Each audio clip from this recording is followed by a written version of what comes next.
va finir, Marc-Antoine, avec le Bitcoin. Le Bitcoin, pareil, il y a beaucoup de raisons de supposer qu'il pourrait de nouveau aller chercher les plus hauts historiques. Les raisons, on les connaît.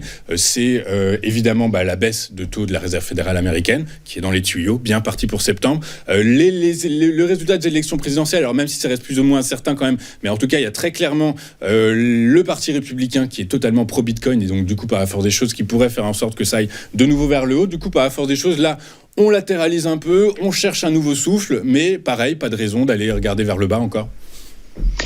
Pas encore, effectivement. Là, on est allé atteindre les 68 000 qui constituent une résistance. Maintenant, ce qui est effectivement assez intéressant, c'est de voir cet engouement pro-Bitcoin de la part des républicains. Alors, est-ce que c'est pro-Bitcoin de la part des élus républicains, donc de Trump, parce qu'on l'a vu, vous avez peut-être vu il y a quelques jours cette photo où on voit pendant un meeting à Nashville où il y a Bitcoin 2024, donc c'est une promotion énorme pour le Bitcoin qui est faite par Donald Trump. Est-ce que Donald Trump, alors ça c'est toujours la question, on se pose toujours avec les politiques, est-ce que c'est Donald Trump qui est pro-Bitcoin ou est-ce que c'est les électeurs de Donald Trump qui sont pro-Bitcoin et lui qui joue sur le phénomène de mode pour essayer d'attirer de nouvelles voix?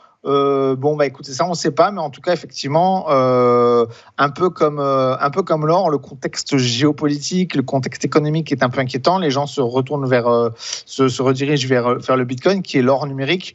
Alors ça fait débat, l'or numérique.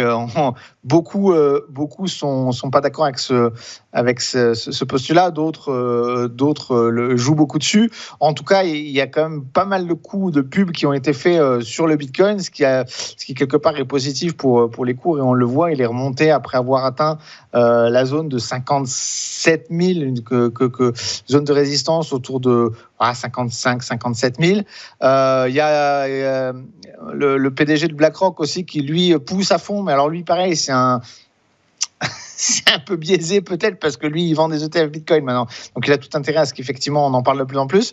Mais en tout cas oui, il y a quand même quelque chose sur le Bitcoin qu'il faudra surveiller. Une zone d'achat peut-être intéressante, c'est les 63 000. Mais pareil, dans une optique d'investissement moyen long terme, attendez. De toute façon, il n'y a pas de précipitation. Faut pas rentrer dans le FOMO, que ce soit pour l'or ou pour n'importe quel autre type d'actif financier. Faut pas rentrer dans la peur de manquer une opportunité. Il y en aura toujours.